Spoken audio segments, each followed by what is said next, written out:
That's a real super whooper. Hey everyone, it's me, Woopa Troopa. So this last Sunday, February 27th, 2022, also known as Pokemon Day, we got the 26th anniversary of Pocket Monsters Green and Red being released in Japan. And this Pokemon Day, we were treated to a Pokemon Presents, and I wanted to go over everything revealed and talked about during that presentation. However, there were a few weekly updates that we got throughout the week before Pokemon Day. I'm going to run through them really quick since there's not a lot of information, but I still wanted to cover it here for you guys. February 21st, Pokemon Masters EX. Players would get 100 free sync pair scouting. New Victory Road content was announced, and a new May and Latias sync pairing was revealed. February 22nd, Pokemon Sword and Shield. New Gigantamax, Venusaur, Charizard, and Blastoise encounter rates revealed for that week only. February 23rd, Pokemon Cafe Remix. New Pelipper delivery system introduced into the game. Increased Shiny Starly rate for the week of Pokemon Week. And Victini introduced as a playable character in the game. February 24th, Pokemon Unite.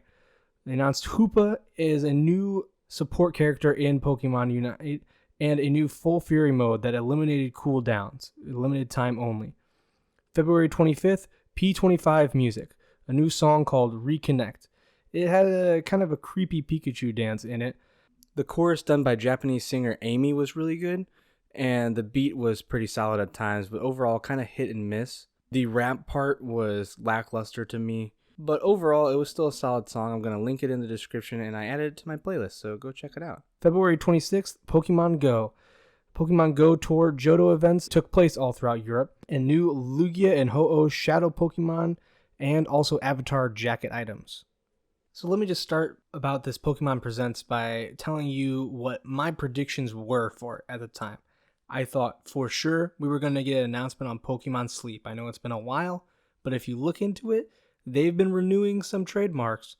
And you see that, it sounds like they still do have plans for it. So I figured we are going to get it this time for sure. I also thought for sure they're going to get an announcement on Detective Pikachu 2, the video game that is. And I thought probable we were going to get some Pokemon Legends Arceus DLC. Then, I don't know where I got this from, I just had a feeling.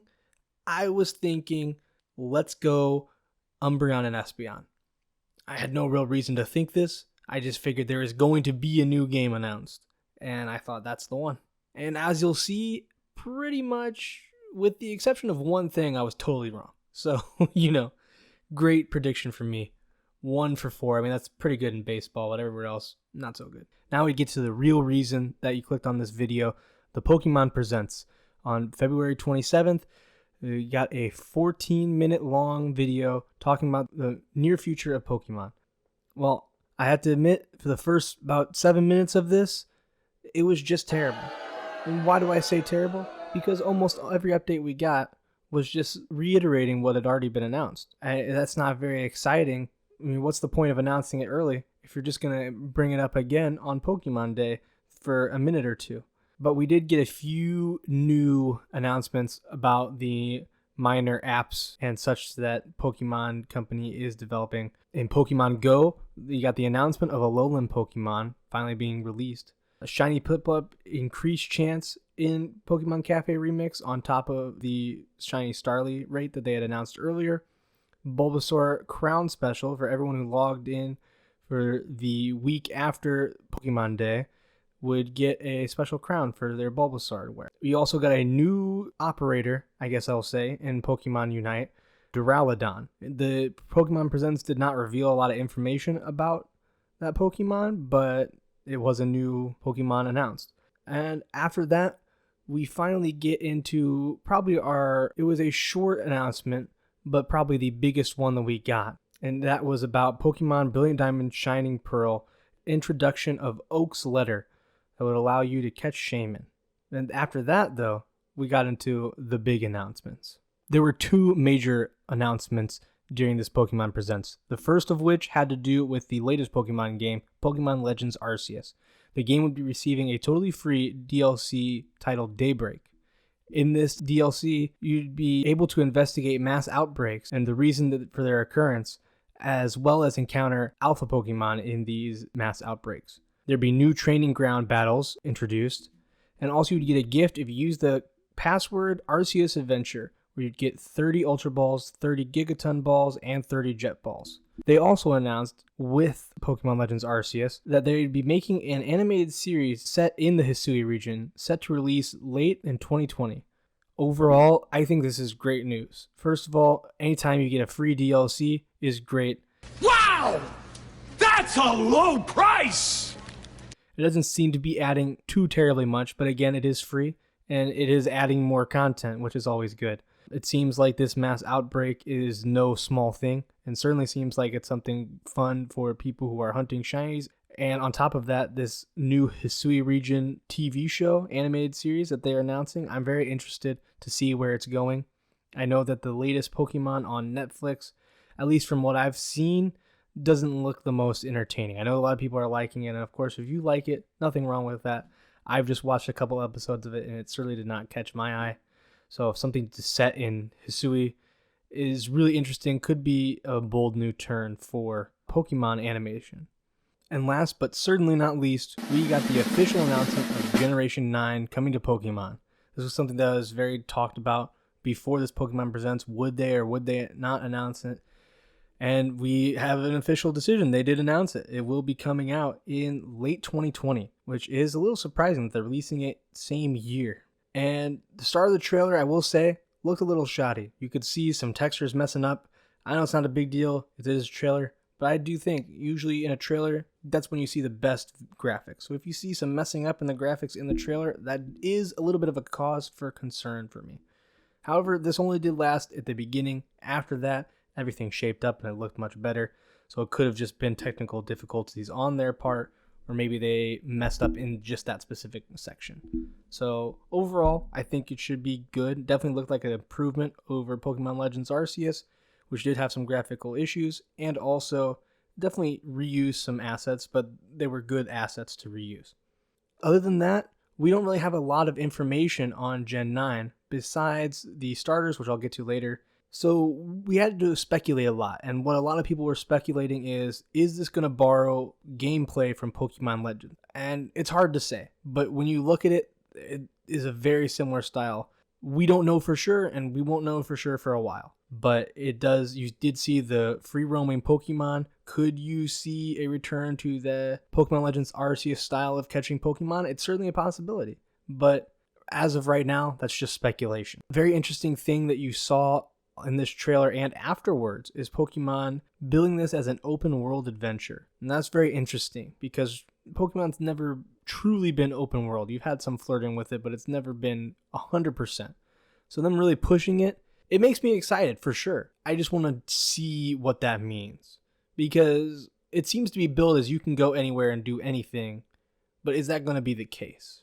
Because they could let you go all around, and then it's just like Pokemon Gen 3 or Pokemon Gen 1 where, Pokemon Gen 1 you can go to the 8th gym right away, but it won't be open. Pokemon Gen 3 you can go see your dad as the first gym, but he's not going to fight you until you have at least 4 badges. So it's just stuff like that. Is it going to be truly open world, or is it going to be, hey, you can go everywhere, but you still have to do things in order?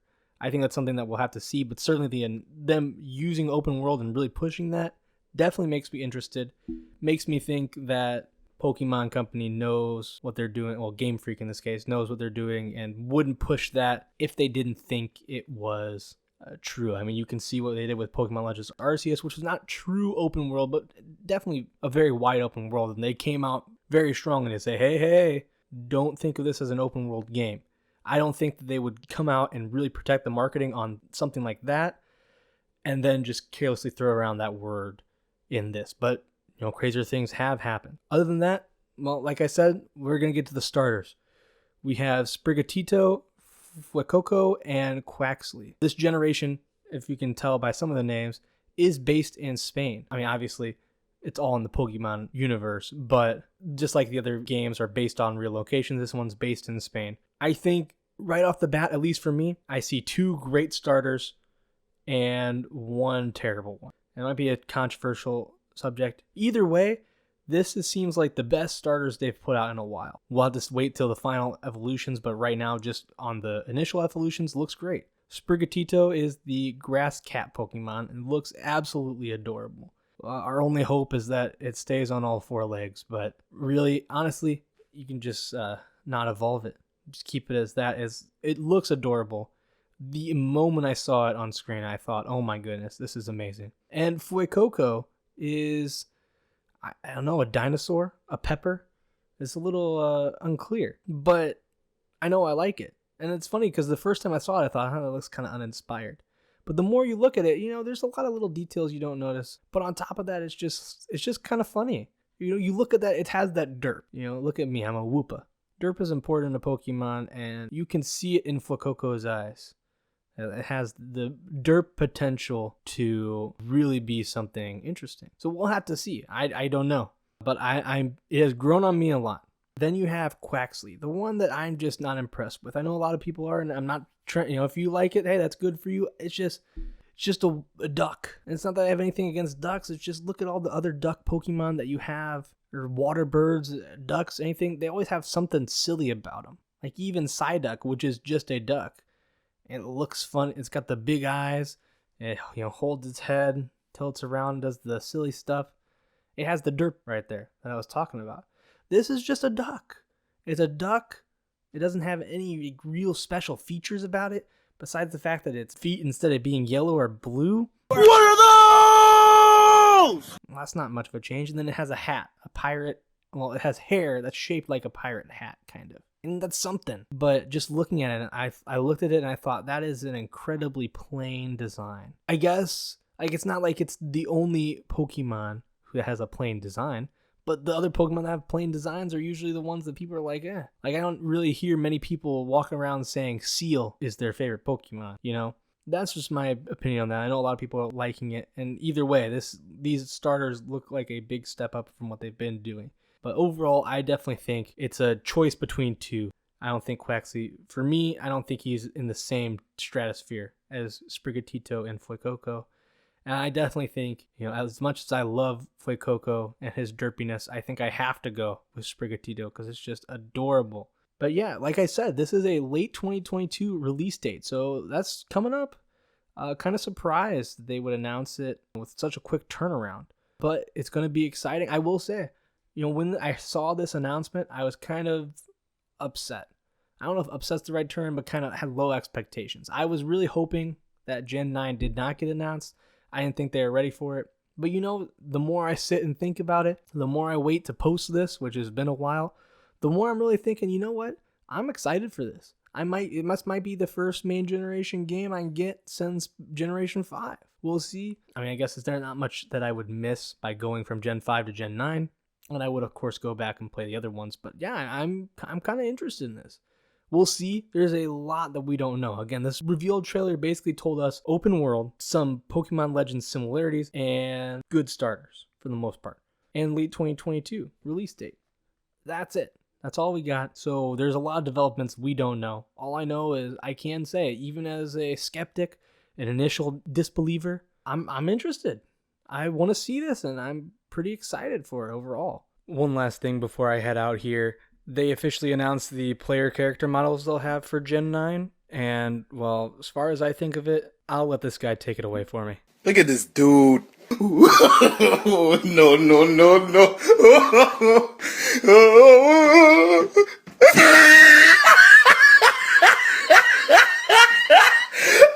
at the top of his head. Yeah, I'm not much for character customization, but for this character, I think I'm going to have to. Anyways, that's all I have about this Pokemon Presents. What did you guys think of it? Which starter are you guys going to pick when Gen 9 comes out? Are you going to get Gen 9? Is there anything you wish got announced? Let me know in the comments. I know I haven't been making a lot of videos. I'm hoping to make a lot more starting now. I really appreciate you guys watching, and I will talk to you all later.